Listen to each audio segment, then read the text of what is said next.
paling sering ditanya investor itu adalah ROI di Samani Villa Pecatu itu di angka berapa? Oke, untuk angkanya saya terjemahkan dulu ya. ROI itu adalah return of investment ya. Oke. Itu di angka, nggak ada namanya capital gain itu turun di istilahnya di properti, nggak ada, pasti akan naik. Yeah. Meskipun nilainya tiap daerah beda, tergantung nilai ekonomisnya. Oke teman-teman, di video kali ini saya ingin membahas cuan lagi nih kepada teman-teman.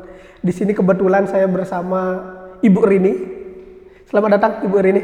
Terima kasih. Apa kabar Mas Ari? Astungkara baik. Dan Ibu gimana kabarnya? Baik-baik sekali. Oke, di sini kebetulan saya bersama Ibu Rini ini adalah seorang yang expert ya di bidang cuan tentunya. Dia itu bisa menghitung di mana kita dapat cuan ketika kita beli properti. Nah, untuk itu kita akan mulai membahas di mana saya mau nanya ke Ibu Rini. Dari sini investasi di Bali itu ketika kita mau mengetahui ROI-nya, jadi hitungannya itu seperti apa? Dan sebenarnya apakah ketika kita berinvestasi di Bali itu masih masuk akal?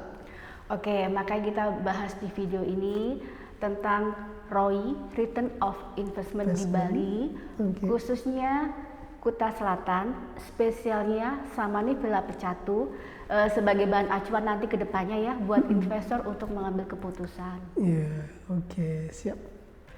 Nah, Ibu, sebelum kita ngomongin angka, kemudian mengenai ROI ini, coba kita persamakan persepsi dulu ya. Nah, di sini di Kuta Selatan itu sebenarnya di mana sih, dan juga posisi Pecatu itu posisinya di Bali itu seperti apa? Bila kita ngomong masalah Bali ya, terutama wilayah Kuta Selatan.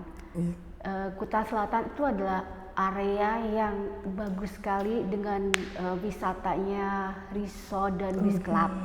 Biasanya wisatawan datang ke sini mengunjungi tempat-tempat tersebut. Nah, kebetulan Pecatu itu ikonik yang luar biasa boleh dikatakan, karena mempunyai keistimewaannya itu untuk villanya yang bagus dan pantai-pantainya yang indah. Berarti kita bisa melihat pantainya di sini tuh dekat dengan pariwisata juga, pantainya juga bagus berarti ya di daerah ini. Ya, betul. Oke, berarti di sini tuh bukan daerah yang baru bertumbuh ya? Bukan, secara infrastruktur, sarana prasarana sudah matang. Jadi akses kemana-mana gampang dan fasilitas publiknya juga udah oke. Jadi itu salah satu juga istilahnya kelebihan daripada wisatawan dan investor untuk masuk ke daerah Pecatu, khususnya Pecatu. Oke, berarti memang udah bisa dibilang memang udah sangat sentral juga di sini ya? Ya betul, betul. Wilayahnya gampang sekali, kemana-mana aksesnya gampang. Apalagi di daerah wisatanya ya. Iya, siap Ibu. Oke Ibu, kalau kita berbicara tentang karakter dari lokasi, Pecatu ini itu memiliki apa ya? Bisa dibilang tipikal area yang seperti apa Ibu? Jadi Pecatu itu mempunyai pantai-pantai yang indah dan tebing-tebing terjal tapi yang sangat bagus. Jadi untuk wisatawan itu yang datang ke sini kebanyakan segmennya itu menengah ke atas. Menengah ke atas. Ya betul. Beda dengan lokasi yang lain. Karena keunikan tebing-tebing yang terjal dan pemandangan yang bagus. View pantainya sangat indah. Oke, berarti kalau bisa dibilang seperti itu, kualitas tamunya juga di sini itu adalah bukan hanya dari volume yang banyak, tapi tamu yang berkualitas juga berarti bisa di sini. Iya betul. Jadi kita nggak usah belum ngomongin masalah ROI yang ekstrim ya, tapi demand sama demand yang stabil dan asetnya yang kuat. Oke, nah kalau seperti itu, jadi lokasi yang seperti ini tuh baru masuk akal kalau kita membicarakan tentang ROI ya. Iya betul. Oke Bu, sekarang ini adalah hal yang paling ditunggu-tunggu para investor nih. Nah, jadi yang paling sering ditanya investor itu adalah ROI di Samani Villa Pecatu itu di angka berapa? Oke, untuk angkanya Saya terjemahkan dulu ya. ROI itu adalah return of investment ya. Oke. Itu di angka antara 8 sampai 12% per tahun. Oke, wah bagus sekali ya. Tinggi. Ternyata cukup tinggi. Ya. Terus kalau seperti itu, bagaimana sih kita itu bisa mengetahui ROI-nya tuh berapa? Oke, untuk pengambilan angka ROI itu diambil dari income sewa harian dikalikan tingkat okupansi. Okupansi adalah tingkat hunian ya, untuk bahasa Indonesia tingkat hunian. Kemudian akan dikurangi dengan biaya operasional yang diambil di angka kira-kira 28%. Diambil di 28%. Ya betul. Kemudian dari angka tersebut jadilah net income. Oke. Kemudian net income diambil dari net income dibandingkan dengan nilai investasi, itulah angka ROI. Ketemu di angka ROI-nya. Berarti ketemu di angka itu berarti. Ya betul. Oke Bu, berarti ini tuh pakai net income ya, bukan dari omsetnya itu sendiri berarti ya? Ya betul, lebih realistis ya. Lebih realistis. Karena dari angka omset itu sebenarnya investor bisa estimasi tuh di angka berapa dia bisa ngambil BEP, Big Event Point alias balik modal. Oke, berarti anggaplah di Villa Pecatu ini ya sekarang yang dikembangkan ini, harganya berapa Bu? Harganya starting di angka 4,6. Di 4,6 M miliar ya. Tapi jangan, kita juga ada acuan lagi bahwa jika kita beli aset properti itu ada capital gain. Capital gain itu adalah kenaikan aset dari tahun ke tahun. Jadi semisal investor ngambil properti di sini, dia bisa balik modal dengan capital gain itu even walaupun omsetnya belum balik modal sepenuhnya. Walaupun belum balik modal sepenuhnya. Ya betul. Oke, saya tertarik sih Bu sama gini. Anggaplah kita berandai-andai ya, saya beli villa di sini gitu lah. Kemudian saya memiliki DP 30%. Oke. Saya mau KPR nih.